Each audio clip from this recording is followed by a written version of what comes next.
Hello, everyone. Welcome. Thanks for joining our diagnostic training session today.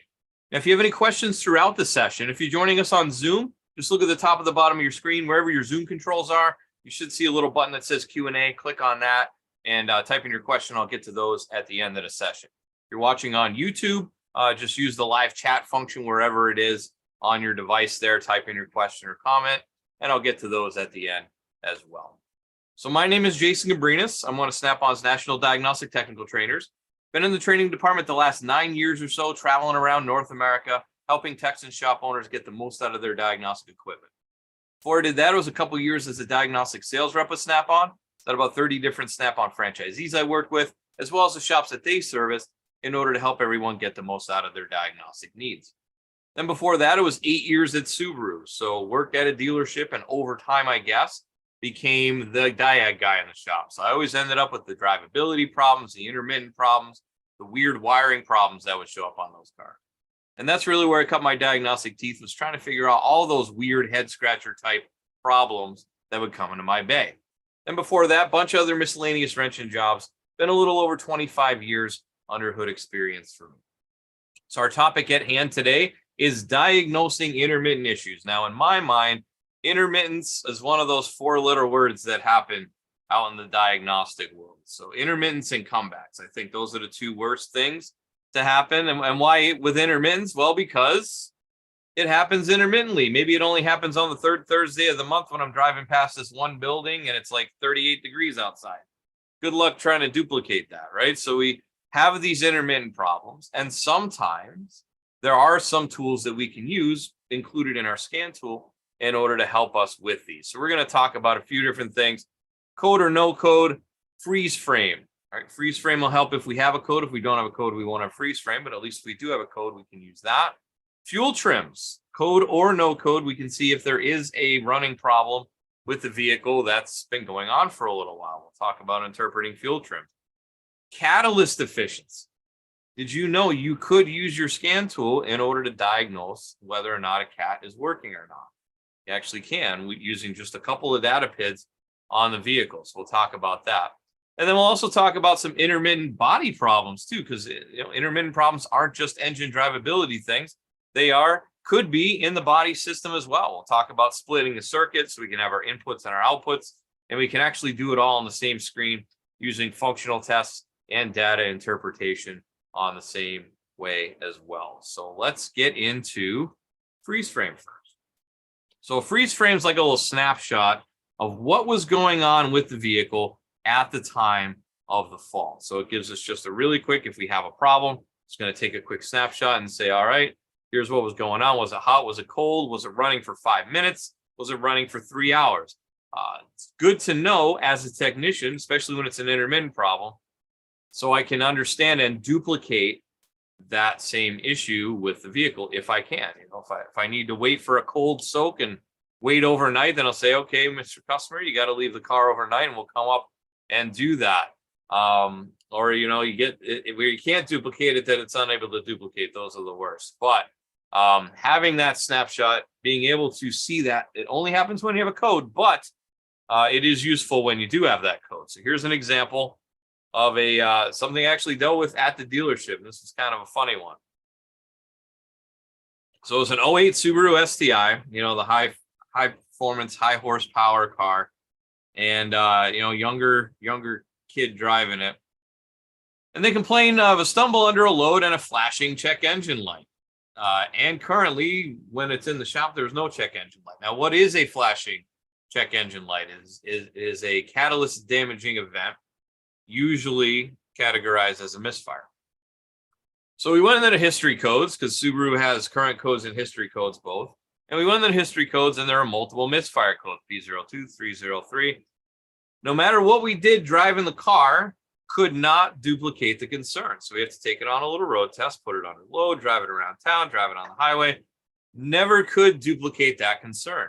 No other issues on this vehicle were found either, but the customer swears up and down this happens. It happens under a load, and the engine light flashes and all that stuff. So we said, all right, well, let's look at them. We got some codes. Let's look at the freeze frame data in there and see what we might have to duplicate, what kind of situation we might have to do. So we pull up the freeze frame. And if you've ever read freeze frame data before, you might even know where I'm going before I get there. But this happened at 6,200 RPM on a 6,500 RPM red line on this engine, 100% throttle, and a vehicle speed of 101 miles an hour. So that is I cannot legally duplicate that concern. Don't drive your car like that is pretty much what it ends up being, because if they're driving that fast, the engine's going that fast, the car's going that fast, 100% throttle, 100% load, my goodness, those valves don't have enough time to close. The valves are pretty much just floating there and just sitting there. That doesn't have enough time to do anything. So yeah, we are beating the bag off this car. I'm not going to go do that. You as the driver, probably not the best idea, but we're definitely not warranting it. I'll tell you that. So that was just kind of an interesting one. It always kind of stuck in my mind. It's like, really, seriously, you're trying to warranty this problem. I mean, yes, you did buy a street legal race car, but you're not driving it on the track when you're doing that. I know that. So I just want to be a little bit more careful driving the car, and we probably won't have that problem ever.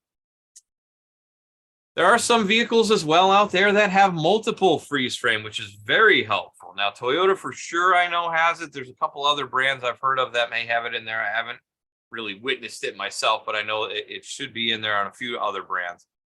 But you'll notice on this, we got a 2016 Camry, and we're on the main vehicle menu in the vehicle specific side of the computer. So it actually has a button directly for freeze frame right there. Now, what helps with that freeze frame is P0101, P00030, or 0037. We got two codes in there, but up here it has a looks like kind of like a little film strip in a way. And if I click on this code in this dialog box, it's going to tell us the ECM records engine conditions in the form of freeze frame data. Some codes will store 5 separate sets of freeze frame data as follows. We're going to have 3 data sets before the DTC was stored, -1, -2, and -3. We're going to have 1 data set for when the DTC is stored, so when the code actually set, freeze frame 0, and then 1 data set after the DTC was stored, freeze frame +1. So those are on, I believe 5-second increments. So you get to see what happens leading up to the problem and then immediately thereafter. So you can see, was something getting there? Was it slowly getting to the threshold and then it got there? Oh, and after the fact, did it continue having that problem? So that's pretty handy. So if I go into continue, it's going to tell us the same basic thing on the next screen as well. So time series freeze frames, and go to the next one. Now, this is just on a demo car, so you're not going to be able to see the whole deal.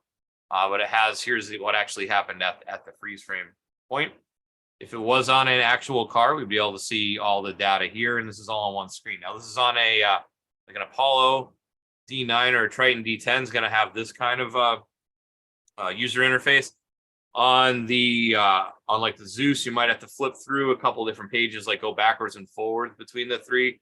And then on the like the D8s, it's like backwards and forwards through the 3 Solus is the same way, kind of like a back and forth type thing. So having it all on one screen, I think, is pretty handy too. But that's at the moment only on the D9 and the D10.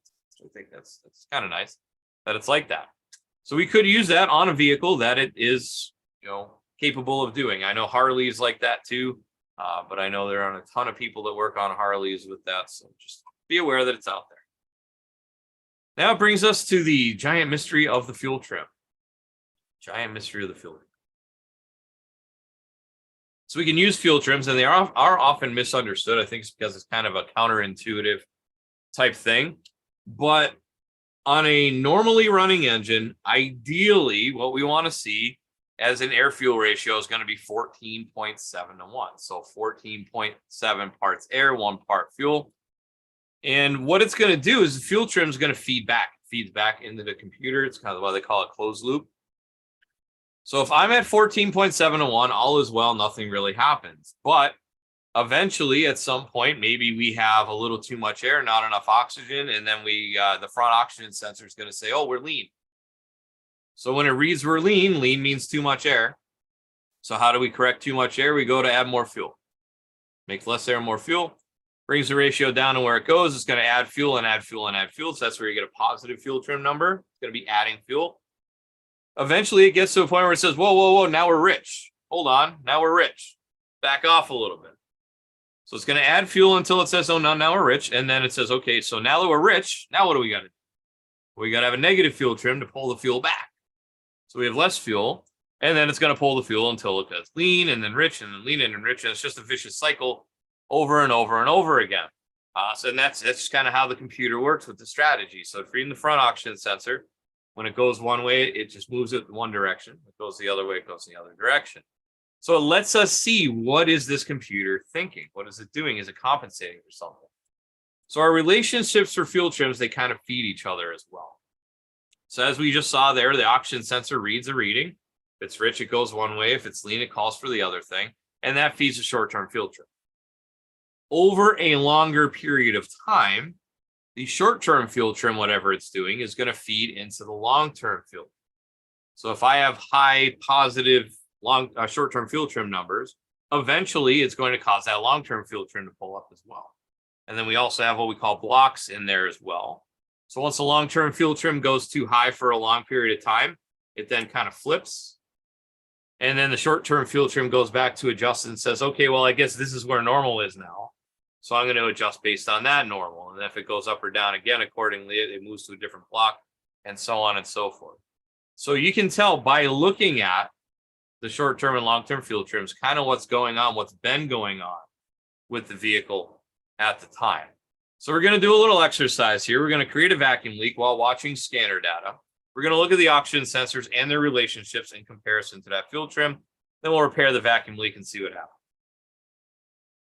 So very simple. You could do this yourself if you wanted to. Just pull up some scan data.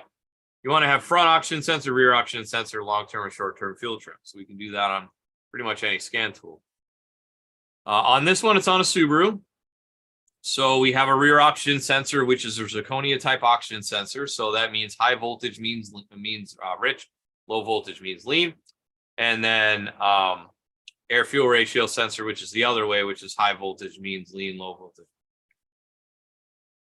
Also on Subarus, this is one to note if you work on them at all. So Subaru, being Subaru, doesn't call things that everybody else does. So instead of calling it short-term fuel trim, what they call it is air fuel correction. I guess logically makes sense. It's correcting the air fuel ratio. And then long-term fuel trim, they call air fuel learning. So that's learning the long-term fuel trim. So it's learning what's going on. So I guess logically it makes sense, but it's not in tune with the rest of the industry. So they love doing that, I think. But, I get asked, every once in a while, I'll say, hey, I can't find the fuel trims on the Subaru. Okay, well, it's correction and learning. So they find it. So here it is, just kind of sitting there at idle. This is all at idle. Air fuel ratio sensor should be right around 1. And then our rear oxygen sensor should be reading kind of rich because we used up all the oxygen in our catalyst event, which is what we want to see. As we just crack it open, we can see that we were running about a 0, maybe a 1 on the fuel trim. As we crack it open, what we did was we took the big vacuum hose that goes to the brake booster, slid it off real slow, introduced a slow vacuum leak to see what happened. So we cracked it off real slow. Front AF sensor reacts immediately. Rear sensor is really doesn't care at this point. So it's slowly bringing up the fuel trim to compensate. So we're getting a positive, a positive, a positive. After a while, the long-term fuel trim finally figures out, there's something going on. So we go to a 4 to a 5 over time. And we see it took a little while there. Then we really let it rip. We kind of let it open as much as we could without stalling the vehicle. And then it went pretty much full lean. So we can see the rear oxygen sensor goes to full lean, and then the front AF sensor goes up to full lean there as well. After a while, it goes to maximum fuel correction, which in this case is positive 35%. But you'll notice as it builds up, it takes a long time to build up. This long-term fuel trim, it maxed out at 7, so that's a 6 right there, 6%. Took a long time with that sitting there at positive 35 for it to adjust. Then on this part, I can just kind of walk along here, I guess. Then at this part, we reattached the vacuum hose, went back to normal. So pretty much instantaneously, that front oxygen sensor went back down to full rich. Now, why did it go to full rich? Because over here, I'm adding 35% fuel. I'm adding 35% more fuel there. So why did it go rich and why did that spike to rich? Because it's like, now we're just dumping fuel in there. So now we have to compensate really quick and pull back. So the fuel trim short-term fuel trim actually goes negative. In the meantime, the long-term fuel trim is finally maybe starting to catch on to things, and it says, hey, you know, let's go positive fuel trim again. And it says, oops, now we got to drop back down. And now we got to drop back. So it takes a lot longer for that long-term fuel trim to react versus how long it takes that short-term fuel trim reaction. It's pretty darn quick having that fuel trim. That short-term fuel trim can tell you what's going on like right away. So a good rule of thumb when it comes to fuel trim anyways is look at your long-term fuel trim and your short-term fuel trim results too, especially if you think it's been going on for a long time. Long-term is going to be what's going to get you there, or at least it's going to help you get there. Short-term fuel trim will help too. It's going to be pretty much the same rule of thumb on anything. So plus or minus 5%, that's pretty much normal, especially on your short-term fuel trim. It should just be bumping back and forth between plus or minus 5% all day long while the vehicle's running. So that means it's normal. It's doing what it's supposed to do. It's averaging. It's going back and forth. Long-term fuel trims, especially if it gets closer to that 5%, you might start to think about there might be a problem. Yellow light, caution, anywhere 6% to 19% plus or minus. So it's compensating for something at that point. Especially if I see a positive 19% fuel trim on a lean code, there's a problem it's trying to compensate for. All right, so we always want to check that out and make sure. Anything over 20% is what's going to happen is you're probably going to get an engine light at that point. And it's going to say, you know, if it's positive, it's going to say too lean. It's going to say negative, it's too rich. A couple other fuel trim codes you can see as well. So once it gets past that 20% threshold, you're probably going to get a code. But down to 15%, you might not. Rule of thumb that we were taught at Subaru, whether or not it holds up for any other kind of car, because Subaru did have AF sensor problems. If you see plus or minus 10% AF on that, it's got a bad AF sensor. So don't take that as gospel though. But that was pretty much their under warranty circumstances. It was over 10%. Place the front AF sensor because it was bad. And they had a big batch of bad AF sensors. It's not the case anymore, so I don't even know why I said that. It's not really the best rule of thumb. But anywhere in that range, start to worry. Something's failing. You just got to figure out what it is. Could even be like maybe it needs a tune-up. Maybe it needs an air filter. Maybe it's clogged. Who knows? But it is compensating for something based on which way it's going. So if I have a positive fuel trim, I know I have a lean condition and I got to fix that. If I have a negative fuel trim, I know I got a rich condition and I need to fix that. So you just remember it's counterintuitive. It's kind of backwards from what you might expect. So if I'm seeing lean, it's going to send a rich command and then I get a positive short-term and long-term fuel trim. And to do that, it will increase the pulse with that. If we don't have any issues, we're stoichiometric. Oxygen sensor is going to be looking good. Fuel trim is not going to be moving. It's going to pulse the injector the way it's supposed to. And then if it goes lean or if it goes rich, it's going to give you a lean command.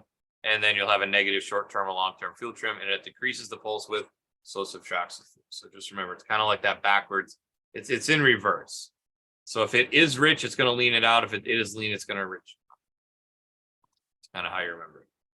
Now, this one's kind of interesting. This was kind of neat. Learned this one at Subaru too, but it would apply to really anything with front and rear oxygen sensors trying to diagnose a catalytic converter. Now, this isn't a catalytic converter class, but it takes the bad stuff in, oxides of nitrogen, carbon monoxide, hydrocarbons, all the bad stuff goes in.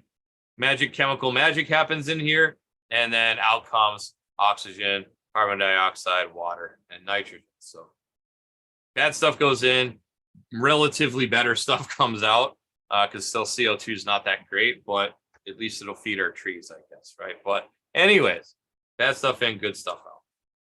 So we want to be able to measure that and make sure that it's working. So here's the setup. And it should work pretty much on just about any vehicle with a front and rear oxygen sensor and short-term and long-term fuel trims. Pretty much any OBD2 car, I would think, should work. We want our rear O2 sensor, we want our front AF sensor, and then we want to be able to drive the vehicle at a steady state, steady throttle, about 50 miles an hour for a couple minutes. So that's why I put throttle angle in here and I put the vehicle speed in there as well. So I could verify the part of my road test where I was keeping the throttle flat and I was keeping the vehicle speed flat. So we can see how everything kind of goes up and down in react. As you're driving, that front oxygen sensor, if everything's working the way it should, if the vehicle's performing the way it's supposed to, It should be relatively flat because we really shouldn't have any fuel trim concerns. So it should be pretty flat in the front. Then in the back, it's going to read rich. Why is it going to read rich? Because in the oxidation process, it should use up pretty much most of the oxygen that's in the system. So we really don't have a lot of oxygen left over, so it's going to read rich. As we go steady state, what you want to see is you want to see that rear O2 sensor flat, or as flat as you can get it. Notice how I have like a perfectly flat line. It's really not going anywhere. It's very, very. That means my cat's good. If I was looking at this rear sensor and it's all over the place, up and down, kind of moving all around, that indicates cat's bad. So if I'm steady state cruising, that should be flat. If I'm steady state cruising, it's going up and down and all around. It's not using the oxygen the way it's supposed to be using it. So I'm running rich, I'm running lean, I'm running rich, I'm running lean. It's all over the place. Oftentimes, it'll actually mirror the front as well. So if you look out for that, if it is going kind of all haywire in the back there, you can pretty well suspect a cat. Now, another thing that they taught us with this is you want to do, after you're done with that, after you're done cruising, you want to do a full lift on the throttle. Lift on the throttle, why do I want to do that? Well, I can catch a lazy oxygen sensor by doing it. If I'm lifting the throttle, what happens? On a modern fuel-injected vehicle, it goes in fuel cut. So when I lift on the throttle and I see 0% throttle right here, I should see full lean on the front, full lean on the rear. The other thing I should see is the front should go lean first. Why should the front go lean first? Because it's first in line. It's the first one to get the exhaust gases, so it should be sensing it. If it goes lean second, you got a lazy front O2 sensor. It's not reacting fast. So there's a couple different ways you can see that just by interpreting the data. And this is just looking at data. We haven't used the scope at all. So a lot of times people say, oh, well, you do all the scope stuff. Well, what if I have an Apollo? What if I have a Solus? Perfect. You can do this on any scan tool. You know, of course, any of our scan tools will definitely be able to do it for sure. So as long as you can graph that data, see that data on the screen, you should be able to see it. So those are my few tips and tricks on the slides anyways. Now, I'm going to go on the tool to walk through how we might be able to do this on the tool. All right, so I'm going to go into my scanner, and I am going to pull up my Camry, talk about a few things. Okay, so first thing we want to do, any diagnosis, code or no code, drivability problem, anything like that, you want to scan the thing for codes. So we want to do a code scan, scan the whole vehicle. We pre-scan, we post-scan, and then in the latest software update, we also added this diagnostic health scan, which helps out. It's a little bit more customer-friendly scan. So either or, you can do that. And then you'll see I have a couple codes. So in this case, instead of going into Fast Track Intelligent Diagnostics, I can just go into the engine system. So on any of our tools now, if you go from the code scan page, you should be able to select engine and go right into the engine. And there we are. Now you'll notice, since I'm on a Toyota, that has that multiple freeze frame function. So I have freeze frame right there.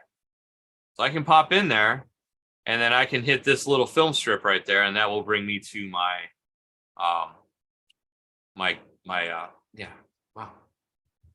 that thing, freeze frame. It'll bring me to my multiple freeze frame data. All right, so be able to see that there on the screen, be able to page through it on a real card. All right. So that's it. If it shows up like that, it's a little film strip. That means it has multiple freeze frame. On a non-Toyota or on a vehicle that doesn't have multiple freeze frame, I could also go through here. If I'm in the scanner mode, codes, data, functional tasks, you will see generic functions as well. If you go into generic functions, you can access the generic side of the computer, and that'll give you access to freeze frame from there. So that'll be a single freeze frame in this case. It'll just be your generic OBD2 freeze frame, whatever the last code is. So that is still available from any vehicle from the scanner specific side. So that's my freeze frame. What else do we want to talk about? We want to talk about fuel trims. So where do I get my fuel trims? Oxygen sensor information. So we can go into our data display.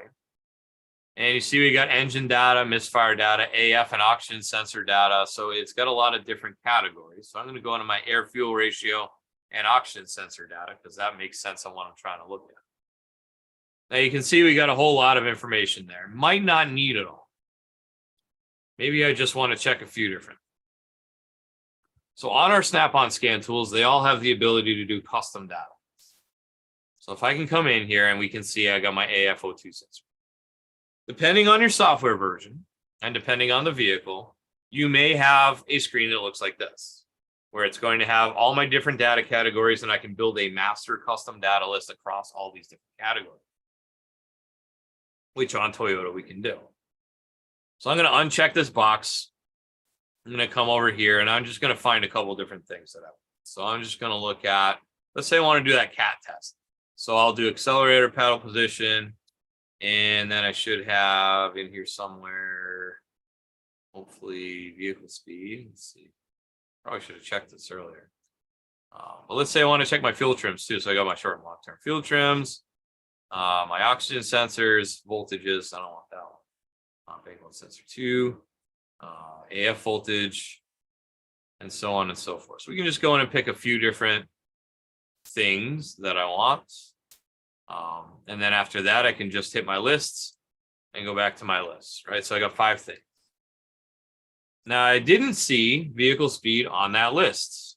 I don't know if you did, but I didn't see vehicle speed on this list. I see engine speed, but vehicle load, but I don't see vehicle speed. So if I wanted to do that and check my vehicle speed, one of the beauty things about this multiple categories is that's probably in engine.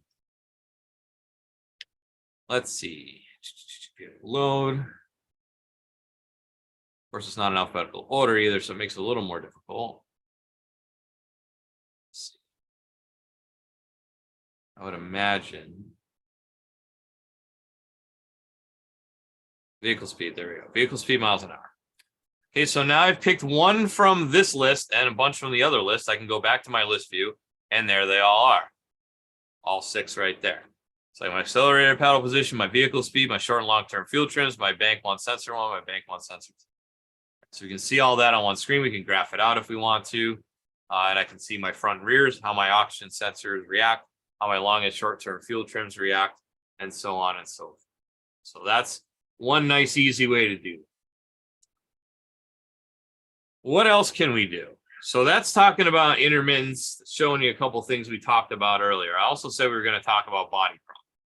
So I'm going to pull up a different vehicle, our tried and true Chevy Tahoe. And let's talk about an intermittent body issue or just a body issue in general. Maybe I can or cannot duplicate it. Let's say I have a customer complaint of no rear wiper in out, not working. So what could it be on this vehicle? What could it be? What could be causing a rear wiper to not work? Could it be the motor's bad? Yep, could be. Could it be I got a power issue? Could be. Could be I have a ground issue. Could it be the body control module because that's what controls it on this vehicle? Sure could. Could it be the switch? Absolutely. Could it be in the harness, the big long harness that runs from the body control module in the front all the way down to the back of the vehicle? It could be that too. So if I want to diagnose a body problem like that, where it's a long distance, am I just going to start pulling body panels off? So I'm going to go to the back of the vehicle, lift up the gate, pop the rear gate panels off and see, is it power? Do I have ground? Do I have signal? What do I have back there? We can use our scan tool instead to check that. So once again, we want to do a code scan. I'm going to go into Diagnostic Health Scan. And I do not have codes in my BCM. Maybe I would in this case, maybe I wouldn't. Kind of depends on the vehicle, right? I hate the ones where it's intermittent and we don't have any codes. That's the worst. Well, let's go into the body control module and see what we can see. Actually, first, I want to back up. I want to see what I'm dealing with here on the rear wiper. So I'm going to go into my shop key. I'll pull up my wiring diagram. I'm going to check my rear wiper. Rear wiper. And let's see, rear window wiper mode. And we can see we got some TSBs on it, some remove and replace, things like that. I want to go into wiring diagrams just so I can see how it goes. Now that's the front circuit, and I want to go to the rear circuit. So there's my rear wiper circuit right there. Open that up. Zoom in. And there's my rear wiper motor right here. You'll notice in this case, there's only 3 wires on that wiper motor. So we got a logic board in here. We got a battery positive. So that's actually runs where? Back to the battery. It runs back to the battery through 1, 2 different connectors plus the connector back here. So that's my long harness from the battery. We also have our ground, which goes to a ground, which it says in the right D pillar. If I wanted to find more information on that, I can find that as well. So there's my ground location right there. I can see that right from the wiring diagram. And also it says it's got a LIN bus. So in GM speak, that's linear interconnect network bus. But if you want to check out, see where that goes, we can go to the computer data lines from here as well. And I know that I have it up here is my rear wiper motor. So click on that, highlight my wires, goes all the way back to my body control module, lower left side of the dash. So body control module is on the lower left side of the dash. The rear wiper motor is in the liftgate assembly. So my wiring harness goes all the way back there. So I have a LIN bus that goes back there, and I have a power that goes back there, back up. So I have power that goes back there as well. So do I want to start tearing stuff apart? No, I do not want to tear stuff apart. I want to use the tool in my hand to go take a look. So I'm going to pop back to my scanner. And the first thing I want to do is I'm going to do a functional test. And it's going to be in our output controls more than likely. And then we're just going to find that rear wiper. So when we're doing an output control, we're doing a functional test. What are we doing? We're overcoming or overriding the computer and saying, okay, I want you to do this thing on your output stage. So just do whatever I'm telling you to do and see if it works. So let's say under our diagnostic workflow, we're going to, first thing we're going to do is we're going to flip the switch on the stock and see if it works. Now let's just say in this hypothetical scenario, we flip the switch on the stock, rear wiper doesn't turn on. Great. Confirm the customer's complaint. Now I'll go in with the scan tool and I'll turn it on from here. And lo and behold, guess what happens when I turn it on from there? The rear wiper turns. So what have I just discovered now? If I can go into the control module, the body control module, and I can turn on that rear wiper, what do I not have to do? I don't have to verify power because the wiper's turning on. I don't have to verify ground because the wiper's turning on. I don't have to verify that LIN bus is working because the wiper's turning on. So that whole long harness from the BCM all the way back to the wiper is working. All that's good. Don't need to worry about that. So now what do I need to do? Now I want to see what's going on the input side of my computer, right? Because this is working with the output side. This is I'm sending a command on the output side. I need to see the input side of the computer. So a couple things we could do. We don't even have to leave this test to do it. Now, what I want to see is I want to see the wiper switch. In this case, what this does is going to bring up whatever the default data category is, and I don't see the wiper switch on it. So another thing we can do is go to a change the list. So we'll go to change list, and then I want to see my wiper and washer data. In this case, it's broken out separate. We go to wiper and washer data. Still better, less data to worry about, but I still want to narrow that down even more. So I can do a custom list from here as well. Deselect them all. All I care about is the switch, and then the, where is it? Rear wiper command. Okay, go back to the list. So here's my command. This is going to be the computer telling me here's what I'm commanding it to do. And then the wiper switch, I can see, okay, here's what I got coming in from the switch. So we would watch this PID data, flip the switch, see if anything happened. Now let's say in this case, nothing happened. Nothing changes. It just says it doesn't change. It doesn't turn on. So now I've got to narrow down, where do I look? Is it the switch? Could be the input wiring, could be the body control module too, but it's probably not because it's able to output, but it still could be a problem somewhere internally if possible. So you just need to diagnose, just check a couple things. So the first thing we do in this case, let's check the switch. We check the switch. Switch is bad. Replace the switch. Now it's super easy to verify. You can just turn the switch to see if it works. But if we want to bring this thing full circle, we can say, all right, I want to flip my switch and look at the data and make sure that it reads the data. And of course it does. So in that case, you would see that it sees the switch says on, and then it sends a command out that says on. I'm able to verify it using the computer's internal data. I really didn't have to check all that much. I didn't have to pull off too many body panels to check this. Huge time saver if you think about it that way. Split the circuit into two. Consider your inputs and your outputs. Doesn't just happen with body, happens with engine and any control module that has inputs and outputs and functional tests and data. We could do this same process. So hopefully you picked up a few tips and tricks there. A few things that we can do when we have those pesky intermittent problems. And I know it's a lot of information to pack into about half an hour, but hey, we did it. We did it. All right. So if you are a Snap-on scan tool user,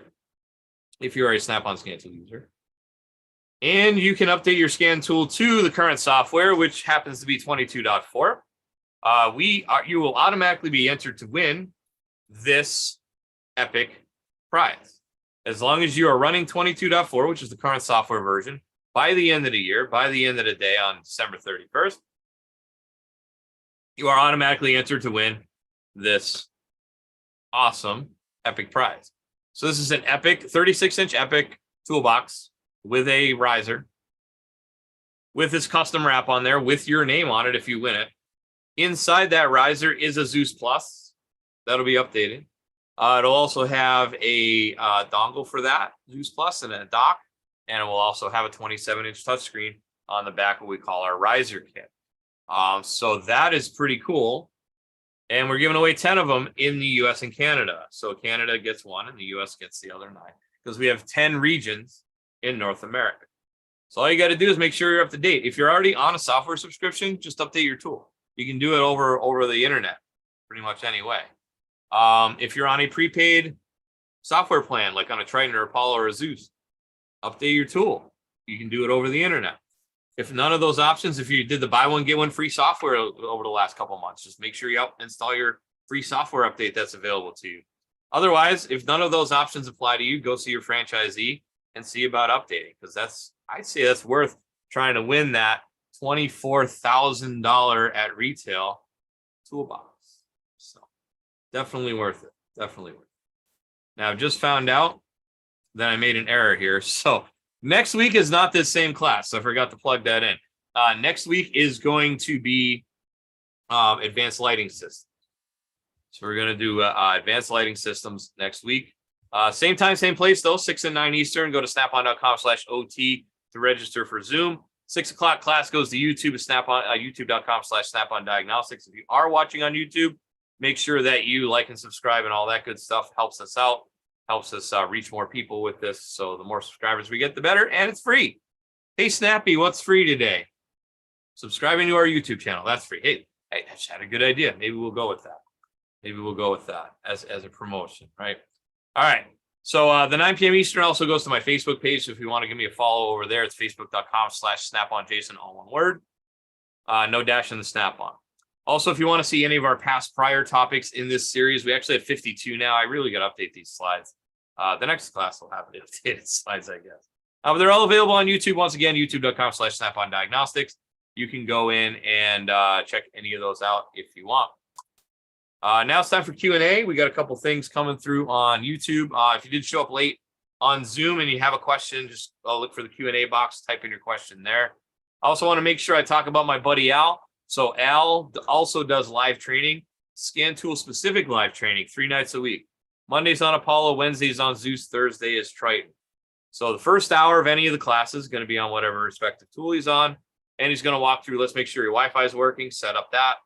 Set up your free Snap-on cloud account so you can share files with your customers and so on. And then walk through code to completion. Here's how to walk through the tool on a real life scenario, code to completion, walking through fast track intelligent diagnostics. And how does it help me as a tech diagnose cars faster, easier, better? That's the first hour. And that's the Apollo class. And on Wednesday and Thursday, since Zeus and Triton also have scope and meter functions, he takes a 5-minute break and goes through another hour on the scope and meter functions, some stuff you might even be able to use in the shop the very next day. So same time and same place, 5 and 8 Central, 6 and 9 Eastern. Go to snapon.com/OT to register for whatever class you want. He does them twice a week, 3 nights a week. So check that out. All right, let's get back to questions real quick. Once again, nothing on Zoom yet, but let's take a look at YouTube. DJ, hey, what's going on? Welcome. Thanks for checking in, saying hi. Quinn Hall, what's going on? Good to see you. Nick from the UK, always good to see you as well.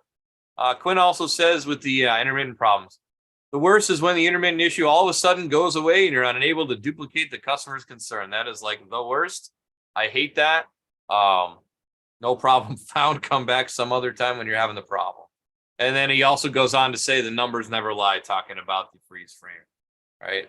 Numbers never lie. Moulier Diag, thanks a lot. A lot of information there. Glad you got something out of it. Auto Repair Tips says great info. Thank you very much. Abel, welcome. Thanks for checking in. Let's see. Raymond, thank you. Thanks for checking in, saying hi. Always good to see you. The Winton 29, we will see you next week, of course. And then Nick says, thanks for all the free training snap-on. For sure. We definitely appreciate you all attending. If you don't attend, we can't do it, right? So having you all come in. Oh, yeah, by the way, we don't have it up on the website yet. And I know the website, the classes stop in 2 weeks. What we're going to do the end of the year, against my better judgment, some may say, but we're going to do, like, if you ever heard of like an AMA, like Ask Me Anything, we're going to do that for 2 weeks around the holidays, just because I know there's going to not necessarily going to be a ton of people around. You're going to always spend time with your family and stuff like that. So we're going to do kind of like a freewheeling little Ask Me Anything type thing. It'll be a little bit of structure. It's going to be like, hey, what do you want to see next year? What do you want to learn about next year? We're going to take some polls and do that as well. So that'll be in like 3 weeks, 20th. On the 20th and the 27th, we'll be doing that. And they'll both be live. So we'll just be talking through, and just, you can ask me questions, submit suggestions for classes. We'll do some polls. We'll let the audience choose. Hey, which one do you want to see first? That sort of thing. So I think it'll be different. It'll be interesting. It'll be really interesting to see what kind of questions I get and what answers I can and can't do.